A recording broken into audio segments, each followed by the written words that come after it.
love this book. When I heard about this book, I was a little concerned that it was going to be academic and not my speed. But it is incredibly readable. This is like if you wanted to read about fascinating queer history on the beach. It's so fun, it's so funny, and I just absolutely love it. So thank you so much for writing this. Thank you. Also want to mention Moby Dick, Krista's book. Fantastic. Everybody should read it. Okay. We are not here to discuss Okay. that book. We are here to discuss and celebrate you. But we do have it, and you can buy it. Thank you. And I am going to look like I'm rude and on my phone, but it's because I forgot to print out my questions. So please forgive me. And I'm just gonna start. All right, Okay. go for it. Okay. Easy one for you. What inspired you to write this book?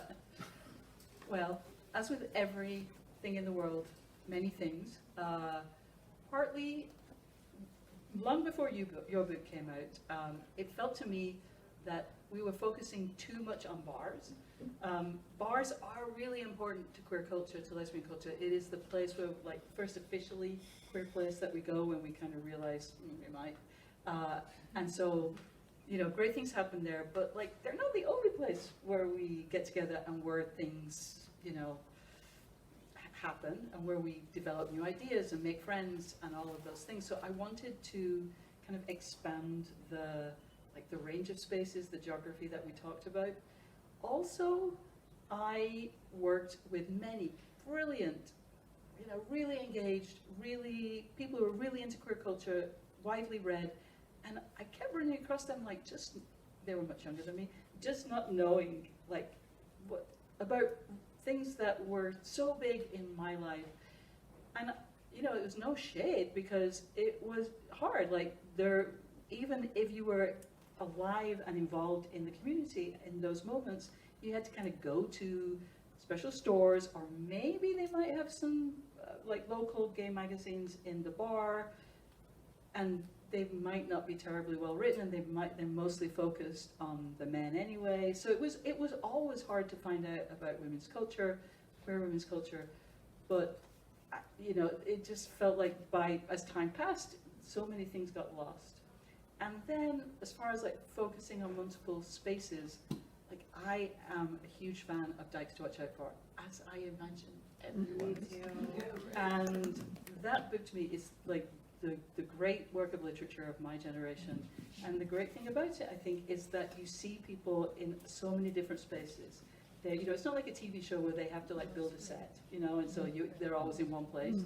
Like they are at the Topaz Cafe. And I know that a lot of these places are based on Minneapolis places. I didn't know that until a while ago. Yeah. I found out that the bookstore that Mo works in is supposed to be like Amazon. And Yeah, because Alice lived across the park and she would just kind of pop in and get the little scoop. And I love seeing them like in their spaces, you know, in the food co-op and in the Topaz Cafe and in the bookstore. And because that's where things happened, you know, and politics is obviously hugely important. You know, the biographies of great women are important, but that's not the only story, you know. And I just felt like this was an underexposed set of stories. I'm so glad you exposed them. Thank you. Inside this book, by the way, is the first time I've had someone comprehensively been able to explain the history of the Amazon bookstore in Minneapolis, and I'm so grateful because I can't ask another person. Like, okay, so my next question is, can you briefly walk us through having the idea we're literally holding a book in our hands right now? Yes. Process. Yeah. So, as I think a lot of writers do, I received an email from an agent who I think was a regular listener to a podcast that I was a host on. And, you know, I've had those conversations before, but, you know, this person who did become my agent and who is, I can assure you all, the very best agent in the world, like, we had conversations that really helped me figure out what would be a book that would be interesting and important, maybe, but also that I would really enjoy writing. Because I used to work in publishing, and I worked with writers who like started really into it, and writing a book is really hard, and like your enthusiasm inevitably wins. And so I knew this had to be something I was just like so into from the start. And so having 6 stories that helped, you know, that I could spread around my enthusiasm. So, you know, I was contacted by the agent. I think I wrote the proposal, which, as anybody who's written a nonfiction proposal knows, is kind of the most arduous part of the entire process. It's awful. And so much work, and you're in the middle of your real life, and it's so much work, so much effort, and nothing may come of it. Sold the book in July 2021. My deadline was February 2023, which would have been probably okay, except at some point I decided I was going to leave my job and move to Scotland from Brooklyn, which was a little bit disruptive, just a slightly bit disruptive, but it really did help me because I didn't know anybody there, and it's very quiet. I could really focus, and basically I just was stapled to my desk working on the book, and then I was only slightly late not because I'm totally dedicated and punctual, but because every queer book has to come out in June. Yes, and so that is a lot. If I missed the deadline even slightly, it was going to be another year. Yeah. And I couldn't face that. So I had to just buckle down, and yeah, the rest is history. Wow. Thank you for that. I love hearing like the back end of the story. Yeah. What was working with your editor like? I have to say, I know Krista said this is not about her book, but Moby Dyke, I think, is the book that is nonfiction book that has the best representation of the process of writing a book, like that's kind of baked into it. Oh, thank you. Yeah, no, in a very good way, I should say, in a very entertaining and It's just me being like, we're broke, what do we do? exactly, which, let's face it, is the truth. But the research, my editor. Yeah. So it was it was a potential disaster because the acquiring editor, who I loved, left the company the week that I filed my manuscript. So that could have been That is so bad. which was concerning, because she, even though she hadn't ever, she hadn't started on the manuscript, we'd had meetings which really set the tone, and she offered some feedback that really, that was how I decided, as I said, on the tone of the book. So I was worried, so the book was handed to her assistant, who was so young, instead of being 25 years younger than me, she was 35 years younger than me. Math, not my specialty. So really a young woman, but also, fortunately, a very brilliant young woman. And so it was she really was the editor that I needed, because a huge part of this book, my kind of motivation was kind of an intergenerational kind of, education sounds a little bit dry. No, I needed it. And so I wanted younger women to understand what was in the minds, as far as to the extent that I could share it, of older women, and also older women to know, to the extent that I could understand it, what younger women are feeling and experiencing. And a 25-year-old woman was much more able to help me kind of recognize my blind spots, or where I needed to say more, or where I, maybe needed to say less.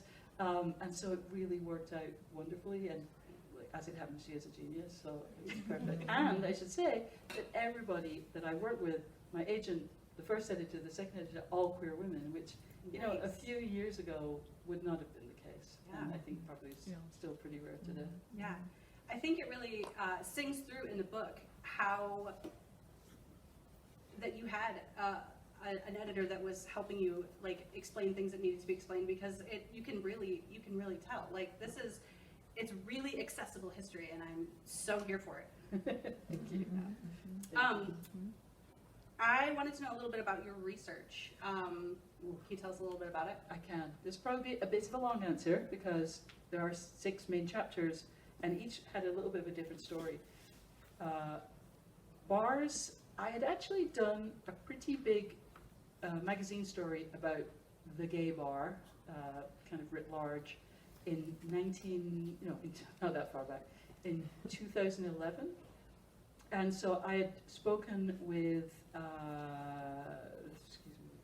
Elaine Romagnoli, who was maybe I think the most important lesbian bar owner in New York City, who ran 4 lesbian bars over the years in Greenwich Village, starting in the 70s, and was kind of, the thing that was so amazing was that she just, like, she clearly never had media training, like she just was telling you, which is, you know, everybody who wants to get quotes dreams, and she, you know, she was by then toward the end of her career, she had stopped working in lesbian bars and she was working with straight men, which was of an incredible frustration to her because, as she said, they don't listen to me. You know, she really knew the business, and, you know, basically it just didn't work out well. We don't need to go into the details, but like, so she was over it by that point, but maybe that also helped her to speak more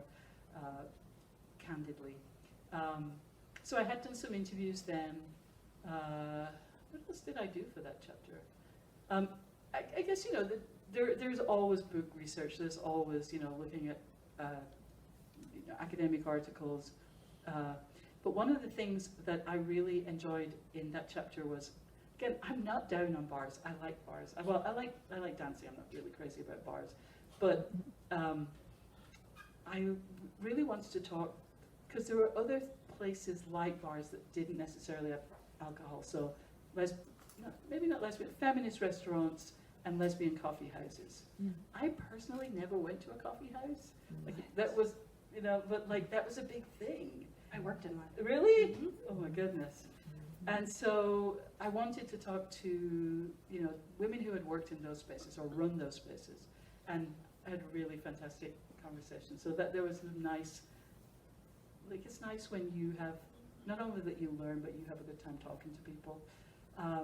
For the bookstores, I had worked in a feminist bookstore in DC, Llamas, and so I spoke with some of the people the one who owned the store at the time, some of my co-workers, and that really, and also one of the things that is really, you know, the story of feminist bookstores can be a bit frustrating because there were a lot of them in the 80s and 90s. Like at one time, probably about 135, but over the years, more than 200, all around the country. And then, you know, they kind of faded away, mostly because of chains. But then, there now has been a resurgence. I mean, obviously, this store is a feminist bookstore, but it's not a feminist bookstore. But there have been new stores opening all across the country, but especially in the American South, which just feels really interesting to me. And so I spoke with some of the people who are starting new stores, and also there are stores that have survived, you know, for 45 years. Women and Children First in Chicago, where I'll be on Wednesday if anybody wants to take a road trip, you know. Terrace, Room of One's Own in Madison, Wisconsin. And so I talked also to people who've worked in stores that had, you know, stayed open. So that was really interesting. The softball diamond. I had never been to a lesbian softball game because I'm not really very outdoorsy. I'm not at all outdoorsy. But I did know about like feminist activist groups, lesbian feminist activist groups that had started softball teams as a way to recruit new women to their groups in the 70s. And I actually met some of those women recently and spoke with others, and they were just, yeah, firecrackers, I believe is the term. And also went to my first lesbian softball game, which was amazing in New York. But again, all of this is lots of book. So basically all of them are kind of a combination of books, interviews, my own experiences, and my very favorite part, which is going through old lesbian and feminist magazines. Oh yeah. From the 70s and 80s, like just the name of them, you're like, So's Your Mama. I'm like, it ain't me, babe. You know, Better Homes and Bikes, which I know has been revived here in the Twin Cities. And just like these amazing magazines that just had so much like, just the way they were written, like they were written by women who like were married to a man on Friday, went to a like Chris Williamson concert, came out on Saturday, had their first relationship on Sunday, and started a magazine on Monday. That was basically the pattern. And they were great, you know, because like they didn't give a shit. They wasn't careerist. They just had shit they wanted people to know, you know, and they told it. So reading those magazines was an amazing part of the process. Amazing. Do you have any rituals for when you're writing? Do you like sit down and have 2 espressos or something at 5 a.m.? Yeah, Something it seems like a crazy? lot of people do that. Yeah. So they say. Actually, I don't. I wish I did. Like, I just kind of sit down and start writing. But I think it is. You just start working? Yeah, crazy though. I was not always the best worker, I have to say. Linda Baker, who's known me for many years, probably could attest that in my youth, which in my case lasted till I was about 35, I lacked focus, you know, but then I think, like many people who maybe waste their potential in their early years, like, at some point I was like, oh my God, if I'm going to do anything after, and so I just sit down and write. I am, though, looking for a kind of closing of the day ritual, Oh. because I think when you work at home, it is really hard to have that demarcation between working and, okay, now I'm getting on with the rest of my life. Mm-hmm. So I'm kind of shopping for an end of work ritual, so if anybody has any ideas. What about a special outfit? Oh my God, don't tempt me with a special outfit. Knickers. Oh, I've always wanted to wear like knee pants with like long socks. Like, you just can't walk around like that, but maybe in the privacy of my own office. That's the end of the night. Knickers, long socks. Is it once the knickers come on? Actually, in an English context, we could not have this conversation. Right? Yes, Yeah. but we're in America, so we can talk about the knickers going on and off. Like really fuzzy ones? Like wool, fleece? full wool, no, full Oh, wool, okay. like Full moleskin wool. or whatever, yeah. It's a fantasy, it's not happening. Okay. All right. Yeah. I'm going to start Googling for you. Thank you, appreciate it. Yeah, okay, here's the question that I've been sitting on for a while, which is, why isn't this book drier? How did you make this book so fun? Because I was not ready for that. Oh, wow. Well, I think part of it was those magazines. Like, you cannot be fueled by those magazines and then like sit down and, you know, get all uptight. Because they were so fun, and they were so feminist, and they were so driven. They so wanted women to like wake up and, you know, in their time, like become a lesbian. That was their motto. But like, there's something so refreshing about just, again, as I said, not at all careerist writing. Just like, I just want you to know, I experienced this. My life is so much better. Go try it, ladies. You know, like that was their kind of motivation. It's a little bit of a brief summary. So it was, you know, wanting to enjoy the process, but also I do write about myself as well. And like, once you've started sharing the most embarrassing stories from your, you know, teen years, it's kind of hard to then go back to. Thus we conclude, you know. It's always a little bit tricky to kind of go from, I read some books, I read some articles, to, and then also I was like in the middle of Eastbourne as a 17-year-old looking for lesbians, you know, but you always have to kind of find a balance that fits across that kind of tone, but I knew it couldn't be dry. Yeah, I mean, I've seen the bibliography. It's huge. It's huge. This should be boring, and it's really good. And that kind of moves into my next question, which is, was it originally your idea to insert parts of your own story into the book, or did that come later? Well, one thing that I will mention is that, so as I said, I had an agent and we shopped the book, and a lot of the publishers really wanted it to be like a memoir, which I didn't want to do because, like, I have a pretty limited, I mean, not because I'm shy about talking about myself, to be clear, that's not the problem. It was more like, I have such, I'm limited, I don't go out much, you know, like, that didn't feel like that's not enough for the book, and that's not the book I wanted to write. But again, I'm not shy about sharing my experiences, so to the extent that I could, you know, share what what it was like for me in 1979 or whatever. Like, of course I would do that. Why would I not? It didn't feel appropriate to, withhold it. However, I will note that I noticed that there's not much of me in fact, none at all, in the sex toy boutique chapter. Not because I'm a hater, just like There's a distinct lack of story. yeah, I'm a bit shy or something. So it's not always there, just kind of when it felt relevant. So yeah. All right. What is your favorite chapter? Well, funnily enough, it is actually the sex toy boutique chapter. Why? Because, well, several reasons. I guess partly that I thought I knew that story, and as I researched and talked to people, I realized I did not at all. And so it was it's great when you're writing a book and you get to be surprised. The other thing is that because of the nature of the work, and I think training too, like women who work in those stores really know how to talk, because their whole training, their whole mission is to kind of meet people and where they're at and help them to kind of get what they need to find sexual satisfaction. And so they really know how to talk to people. And so, like, from a journalistic point of view, that's amazing. And they're awesome women.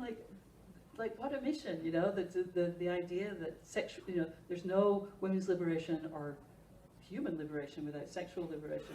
That's a great message. And the women who were devoted to that mission were super interesting.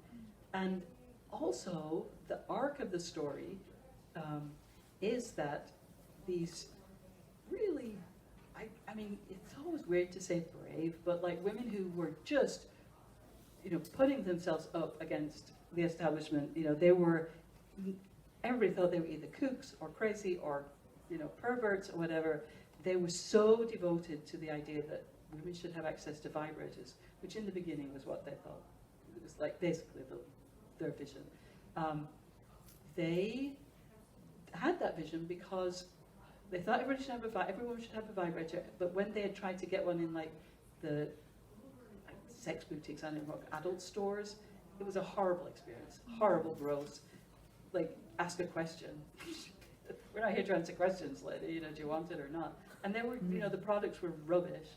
They could just, they didn't care. They just wanted to just. And it was really expensive too, right? Yeah, it was just a horrible experience from start to finish. And so they were in opposition. They were doing something in opposition to those adult men's, stores for men, basically. And then they were successful for a good amount of, Good Vibrations was a hugely successful business. Babeland, hugely successful to a certain point. Then at a certain point, it just got too hard, and they kind of stalled out. And those stores were bought by basically a big, in swoop when those stores were having trouble. In swooped kind of an old school, adult products store. One of, apparently the pleasure products world is really run by big, it's a family business.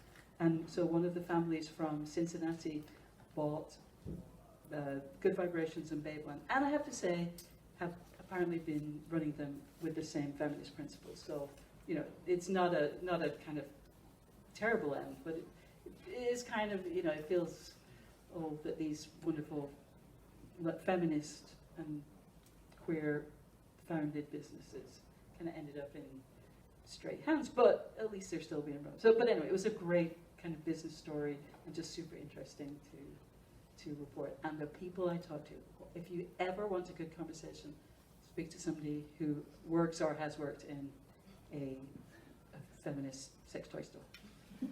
That's my tip for the evening. You have a chapter that is about lesbian land, and this is a fascinating chapter, and I am wondering if you went back in time, would you agree to do it? Would you agree to go to lesbian land? No. not, I mean, back then, it wasn't not for philosophical reasons. I think in the 80s, I would say I wasn't that out of sync philosophically with them. Now I am, but wasn't then. But I don't like the outdoors, can't drive. I'm very much, you know, I get like a bit queasy if I'm too far from asphalt, so like it would not have worked out for me just on a personal basis. But you know, it is a very interesting story, and it was what they signed up for, and what the ones who endured it. Like, what a hard life! My God, they had nothing. I mean, they had no money, so they were living on shit land in the middle of nowhere, which was to some extent by choice, because they, reasonably speaking, were nervous and they wanted, you know, for their own security, they kind of stayed undercover, which meant they had no support, you know, as queer society, queer community was building in the city. They were far away from that, and they were really living in their own world, which was their intention. They felt that mainstream society was killing them and not giving them any support, and they were going to start over. And, you know, I get that. Unfortunately, and this is my interpretation, and I am aware it's a little bit condescending, I think because it was so hard on a physical level, very few people stayed. Even fewer people went and joined them. So it became very much like a bubble, and they, you know, they didn't speak to anybody outside their group. No new people came. It was not intergenerational, and not everyone, but many of them are very stuck in just old ideas of gender, and you know, old ideas. And so I would extra not go there now, but there is something of great value from that original, from the work that they did, because they were in the country and because they didn't have, I mean, typically there was no money, they lived, you know, a poor existence, but they had time for creation. They developed incredible spirituality. It was not a waste of time, but could not be there for even 30 seconds. No. That makes a lot of sense. I picked up so many facts from that chapter, like some of them were experimenting with polyamory, and like there wasn't running water, and they didn't have anything. I think the societies were kind of like exploding from the inside. Yeah, well, I mean, can you imagine? It's fascinating. You're there with, you know, often with not even a roof over your head, and everybody's sleeping with everybody. Everybody's There's naked. one, they pulled their names out of a hat. Yeah. Although as one of the women who lived there said, we tried so hard, but it didn't work. No kidding. I was just reading it like chortling. Didn't work. Okay, can you tell us a little bit about why you love feminist bookstores in the way that you do? Because when you write about them, I can almost like smell the incense. I can see the like spangly stained art, stained glass art. Yeah. Well, I think we all, probably everybody here, a little bit of a fan of bookstores. I mean, they are intrinsically amazing places, but feminist bookstores of the kind that I'm talking about in the 80s and 90s, although as I said, I went to Keras just a few months ago, and it's one of the best examples of evolution. You know, it has evolved. They are not stuck in the past at all, and yet it looks like it did in the 80s. Like it looks like all the feminist bookstores I went to in the 80s. You know, it's amazing. But I mean, first of all, like and it's funny. Some people have read it like, oh my God, you hate bars. And like I don't, but I just think we like maybe overemphasize them, because like, you know, you can only go there if you're over 21 in this country, which is a problem when like we need that support and that community even more when we are figuring things out when we're under 21. But anyway, you have to be over 21. They're often in, less so these days, but often in out of the way places. They don't get going till dark, you know, till after dark, till late. You know, it's nice to have a place where you can meet people that is in the daytime, safe, where, you know, there's no age threshold, where it's full of ideas. I mean, one of the, I don't think actually I put it in the book, but one of the quotes that I just kind of, it haunts me in the best possible way is that somebody wrote that the feminist movement, the women's movement and the lesbian feminist movement were fueled by texts, which is hard to say, but I think it's so true. Like, in the beginning, like every year, in the very first years of the women's liberation movement, there was like a book, the first year, and like all the ideas and all of the writing that was important in that first year, like, and it was because it was about writing and ideas, and people wanted to share those ideas, and that where would you find them? In a feminist bookstore, and you didn't find those books at that point in other bookstores, or or if you did, then you would, especially the kind of books, especially lesbian books, books about, recovery, books about just tough subjects that you weren't going to go into, crime books and say, hey, have you got anything about Wicca? Have you got anything about incest? Have you got anything about, whatever it was, which we know there is, women need support, women need help, but you weren't going to get that elsewhere. But it wasn't just those things. It was all, they had, women's music, which again, now people have forgotten what it was. It was awesome. That would be where you bought tickets for concerts, which was where you saw each other. And, I was one of those people who always wore T-shirts with things written on them. I mean, awful, but I was that person. I bought them at the feminist bookstore. What did they say? Oh, and anything that could basically be like a neon sign saying, "Oh, I'm a lesbian."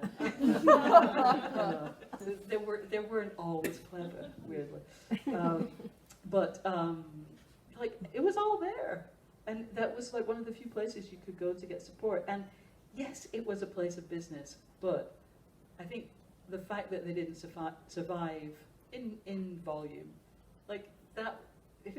That was not the test. They really helped women get through a period that was, in some ways, harder. That was this less public support. You had to go somewhere to get that support, and that was a great place to go for it. Yeah, I remember at the end of that chapter you said something like, I'm absolutely going to say it wrong, but you said something like, were they successful monetarily? Not really. Were they successful on a cultural level? Hugely. Mm-hmm. And I thought that was so cool. Yeah. I mean,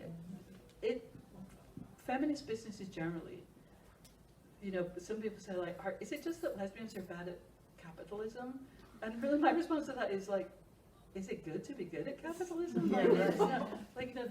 These businesses were, and not just the feminist businesses, but all these, the sex toy stores, all of them were really into sharing information, which is not the way that you succeed in business. That's right. They were cooperating, they would share. I mean, there is, as you mentioned, there's a really, what I worried might be too extensive a discussion of everything that Amazon went through to, from its beginnings to trying to stay in business. And I felt, even though it felt maybe, oh, is this too long, they tried so much. They were so innovative. They were so creative. They were so, they tried everything. They did not fail because they didn't have ideas or they didn't work hard or anything like that. It's just it's almost impossible if you're going to have a mission to serve rather than to exploit. That's kind of not going to work in capitalism. Yeah. So but they were hugely successful. They were, anybody who went in one, for the most part, they changed lives. Yeah, and it was not too long. I ate it up. Good, So, good to know. I have 2 more questions for you, Okay. and then we'll do a little question and answer. One of your chapters is about lesbian resort destinations, and I've never been to any of the ones that you talked about. One of the ones that you talked about was Provençal. Can you describe what it was like to go back in the day? Yeah. Well, and it's funny because there's something a little bit different in that chapter, which was I talked about when I was a kid, we would go to Blackpool every year. And why did I mention that? Well, because I'm aware that there's less of a tradition of going on holiday in America. Which sounds a bit weird because people know what a vacation is, but it's harder in America in a weird way to go on vacation. And it isn't as we were very poor when I grew up. We didn't have an indoor bathroom, but we went on vacation every year. We would not go on vacation. Like that would have been unthinkable that we wouldn't go for a week to Blackpool. And so, it was very similar because, working class people would go to certain destinations. They would serve our tastes, our needs, and nobody would be looking down on us because it was our place, and nobody would be, making fun. And it felt just the same when I went to Provincetown, that this is a place that's designed for us. And there is no place that's naturally, where we are naturally a majority. It just doesn't exist. And even places like, we call them neighborhoods or whatever, they're never, I don't know if in any of those we're actually the majority. It's just that we're a little bit more visible than we are elsewhere. And so, even though now it's extraordinarily expensive, and in my lifetime, even as I kind of became more, I don't even know the word, I had more money, I guess, we'll just put it that way, as I got older, it was harder and harder to go there and stay there for more than just a couple of days because it got extraordinarily expensive. I guess because more people came out, but there's, the place is still as small as it ever was. They haven't kind of made the town bigger. It's I am out everywhere. I've worked as a professional lesbian for years. I shouldn't need that, but somehow being the norm and having being seaside places are nice anyway, but when all the entertainment is queer somehow, even if it's not all, it doesn't all appeal to me, but just knowing that it's just is really nice. Yeah, I really want to go. Yeah, I recommend it. Now, have you ever been on a cruise, Olivia Cruise? I can't afford that. No, I know, that's the thing. They are. I Really once outrageous. looked and I was like, I'm going to go on an Olivia Cruise. It's going to be hilarious. No way. No, I know. I think the one I looked at was it started at 14,000. Get out time. But that was for a good room, and then I panicked and clicked out of the site. Are you good? No. I've ridden a lot of trains. I know what it's like being trapped in a place. But but also Shannon Keating wrote an amazing piece about going on a lesbian cruise, finding love on a lesbian. If there is one, if you could make everyone in the world read one piece of lesbian journalism, oh my God. Was it called I Went on a Olivia Cruise and Blew Up My Life? Yeah, and I just actually, I met her for the first time a few years ago. On that cruise, she met someone 26 years older than her and also living on the other side of the ocean. And now they're married and live together in Liverpool. Yeah, she blew up her entire life. Yeah, amazing, yes. I did not know how they were doing, and I love their check-in. They're very happy. Love that. Okay, my final question is, what was the most fun part of doing all this for you? I would say, definitely writing, no. I would say talking to people, if I could come up with a dream job, it would be talking to lesbians, especially old lesbians, and that was what it was. You just get to, would you be able to talk to me about this, or just again reading those magazines and totally getting lost in them. For example, the Landykes, they did not really. It was a very and is still a very close community. They didn't really speak. They didn't really tell people outside of their community, even though the lesbians really. They just spoke with each other, among their own community. But reading their magazines, again, they had nothing. There were so many instructions on how to, what you can build so that you can, use the bathroom. Just the amount of basic things that they had to, but also the love that they had for each other, and that all through all of the things that reading those magazines was amazing. Talking to people, and now being here with you all, of course. Beautiful. Thank you. Yeah, thank you, Krista. Okay, so we're going to do question and answer. If anybody had for each other, and that all through all of the things that reading those magazines was amazing. Talking to people, and And now being here with you all, of course.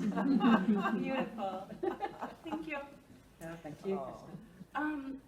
Okay, so we're gonna do question and answer. If anybody has questions, if you don't, I can keep going. So don't feel pressure. So June, will you address Michigan Music Festival Oh. and such? Wow, coming in with the big one. Well, just to kick it off. Kick it off, right, yeah. We can only go more controversial from there. So I went in the 80s, I went a couple of times, before the, what did they call it, the intent, Oh, I can't remember. yeah, I can't remember, but, there were always there was trans men at Michigan when I was there. I don't know if there were trans women, like, there were, and the thing about Michigan, which if people don't know, was a women's music festival in Michigan, which I always love that everyone would say, have you been to Michigan? Like people who grew up in Ypsilanti would say, have you been to Michigan? Yeah, right. Yeah, because that's the thing. That was, Yeah. There was, but so again, there were always all kinds of people there, but it was in theory women only. And I have to say, there was something amazing about that, that you had no fear, and you didn't kind of realize it until you'd been there for 2 days, and you're like, oh my God, I'm just walking around. And also, most people were naked most of the time, and you're walking around and feeling safe. And that was like, you didn't have that feeling anywhere else. However, like once you start like saying X is not welcome, whoever it is, but certainly if it is a part of the community that is more marginalized and more, more endangered, and I wouldn't want to go after that. Yeah. So the end of it made absolute sense, but again, I wanted to at least express to people who, maybe hadn't ever heard that there was a time when it was like an amazing, beautiful, weird experiment. yes, and also, may I just say, so you're at Michigan and you're immersed, and then there's this whole thing, re-entry.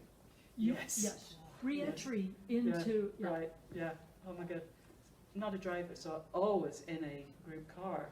And like that feeling of, when are you going to see your first man? When are you going to talk, and how, and then you come back into a strange land. Yes, exactly. You're like whole, Going back. you're whole, and then you come back, Yeah, Yeah. exactly. So, there were, but even if it was still going, like who could go there? Yeah. More questions? Thank you, Of course. lovely answer. Of course, thank you. Oh, yes.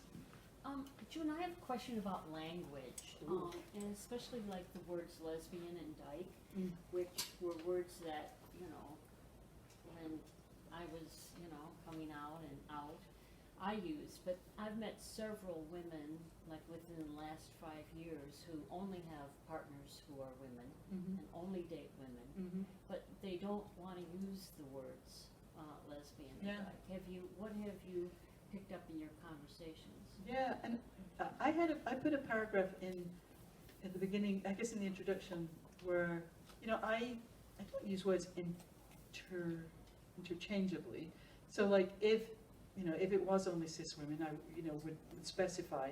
So if I was talking about kind of the general world of there's no way to limit definitions. Even places that were, at the height of separatism, that were saying they were lesbian only, there were always women who weren't lesbians there. Or maybe they were that day, but they wouldn't be the day before or the day after. That's just the nature of, like, sexuality and gender and all of that. Like that's so I, again, not interchangeably, but more or less like lesbian, dyke, queer women, if there wasn't any specific thing. And of late, I confess I've been a little bit puzzled by sapphic. Like, I've read what people mean by it, but I don't quite understand it, but I'm sure I will come to understand it. Well, we used to use it. We used to use sapphic. also. Yeah, it's a bit like, it's an adjective, and I think I used it a couple of times in the book. And obviously we know what it means, but it is being used in a, like, the bar, Ruby Fruit in LA, which a relatively new bar, calls itself a sapphic bar. Which, again, no shade, I just, don't quite that. But I think, if you write about queer things, the word queer, which, yeah, you know, when I was growing up, it was used kind of with negativity, as a pejorative.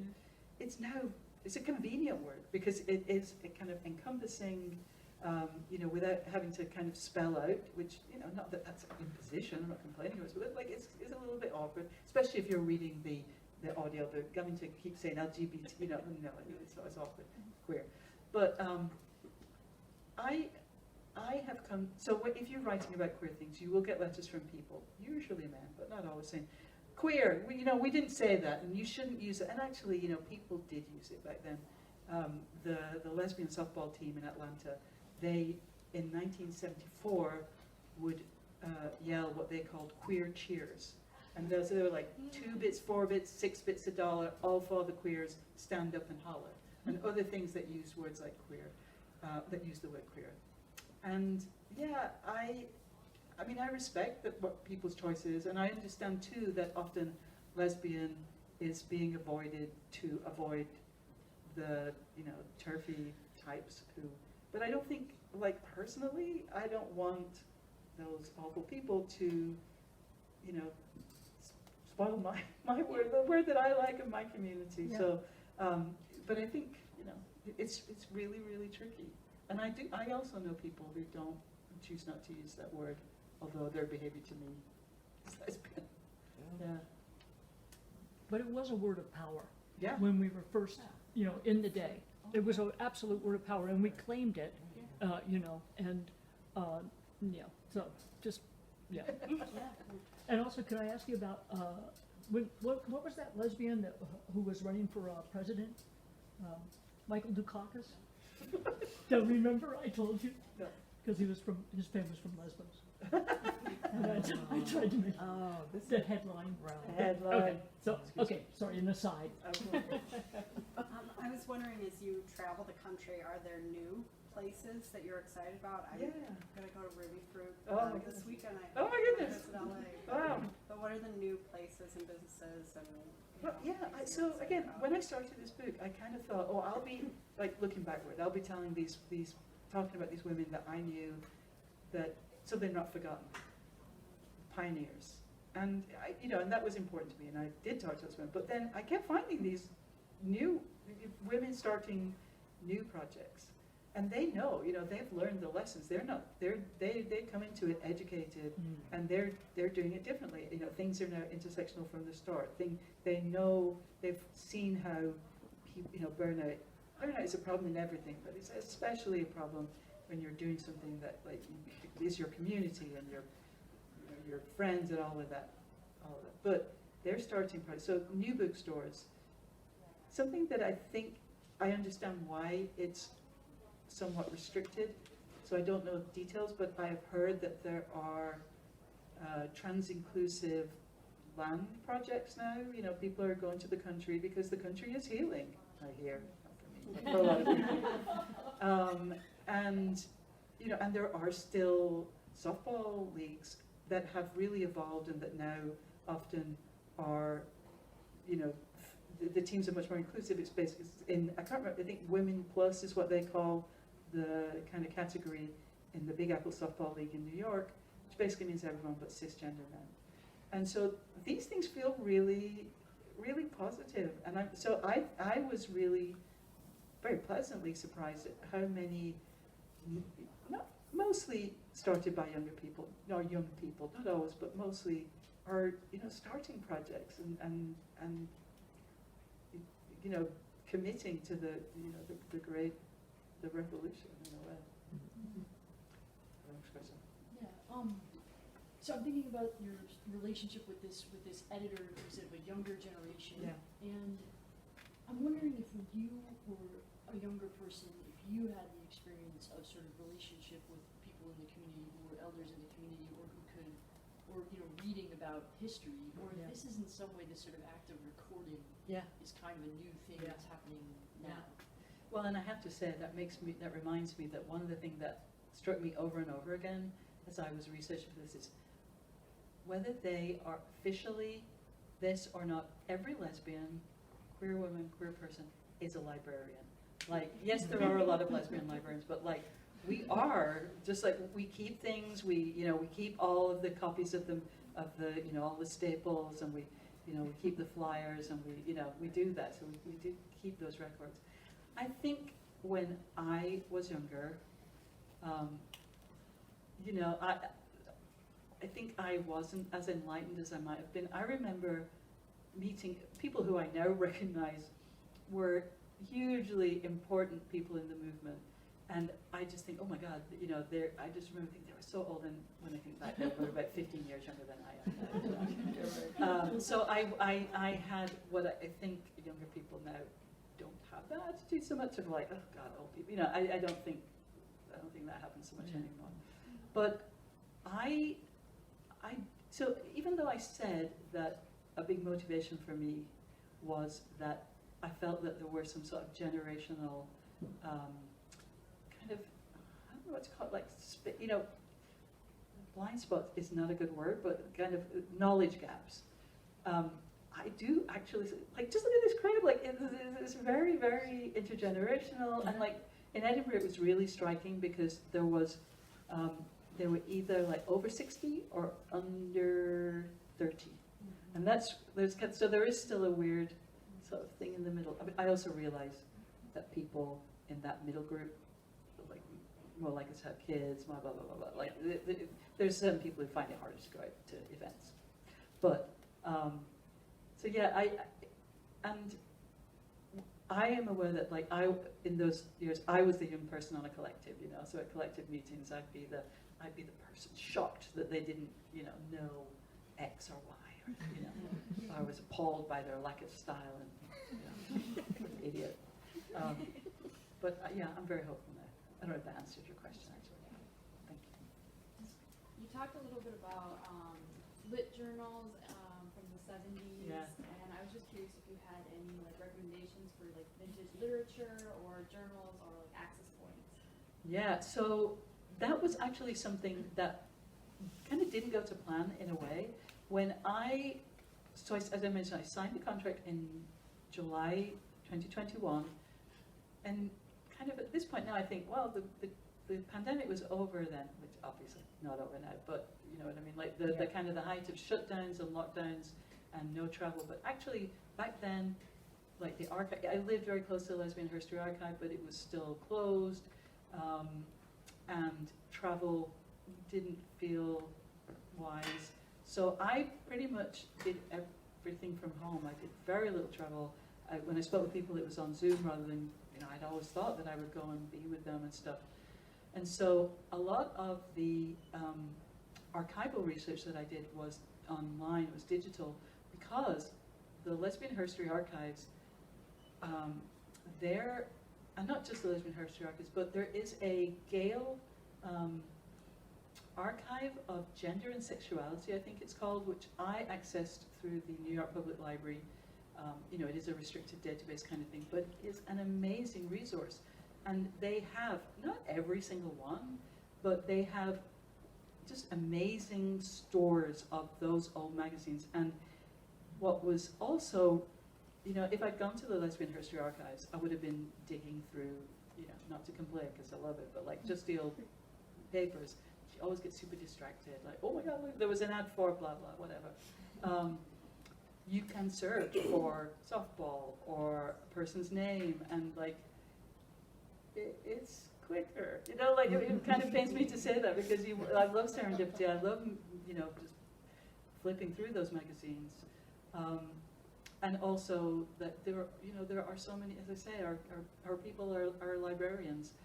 Julie Enzer, who's the editor of Sinister Wisdom, has, is always, when people volunteer, she gets things, by which I mean old magazines that were not digitized. She has people work on digitizing them, and so there's so many amazing, just great, funny magazines are funny, but they are funny now, but because there's the energy of them is still crackling, and maybe they only had two issues, but they were amazing, and you can find them in that digital archive, and it's amazing to read them. And the writings of the Furies. Yeah, I mean it's funny because the Furies, I guess, are the most famous of that era, Mm. and it, also quite short-lived. But yeah, they, and also in that, in that same vein, it's just amazing stuff to read, and just short things that it's great that you can just kind of dip into. One more. I can talk to that person more about finding more material too, because I researched the lesbian publishing houses from the 70s. Oh. Yeah. But my question to you was, okay, so I'm Asian American, and when I go into those archives in the 70s, I'm always like, where are my people? And I found like a few names, and I was just wondering in like these 6 spaces that you've looked at, I don't know, what was your experience or your sense regarding just kind of either cultural or racial difference within those spaces? Yeah, I mean, I think that was something that, like, as I've done events, people are like, oh, why did you bring that up? Or not in, actually, I shouldn't say it in that tone. They don't say it in that tone, but sometimes they're surprised that I would talk about, the fact that, lesbian bars, I don't know how many, but I think quite a lot of them, would have policies of not allowing women of colour in, especially black women, especially if they were together, if they were with white women, different story, but like if it were a group of black women, and so, I talk about just a few of the, the ways people confronted that, and also some of the many of the spaces that we called feminist spaces were actually all lesbian spaces, were white feminist spaces, or white lesbian spaces de facto, because white women didn't do enough to address that. And I guess one thing, some of the ways it comes up are, for example, in the softball chapter, talk about a softball team in LA, actually in the Bay Area, where a group of women of color made a team for women of color because they said, several of them had experiences where they were on mixed teams and were treated, they were abused verbally, and why would I want to, they're not my team, so created a place where they could play together and also be a place where women of color would know that if they went there, for that game, they would find other lesbians of color in the stands or whatever. Or just the struggles that women of color had on lesbian land, because the creators were aware, maybe after the fact, like that when they were going out to these remote areas, they were largely white, and that if the rest of the women felt insecure, that women of color would feel especially insecure, and so there were very few women of color on land, and there were attempts to build communities specifically for women of color and lesbians of color, but they tended not to succeed. So there are, I did try to address, like, just the fact that you say this is a lesbian project doesn't mean that the kind of the problems that we see outside just disappear, as we know. They often kind of re-emerge, and hopefully in a slightly different way, but they still re-emerge until they're confronted. So there is something of that in the book. I'm also very curious about your work on feminist presses, so I'd like to hear more. Yeah, anyone who didn't get their question gotten to yet, we will be signing some books at the glass countertop, and so you can keep talking to June and Krista, and thanks so much for all your questions.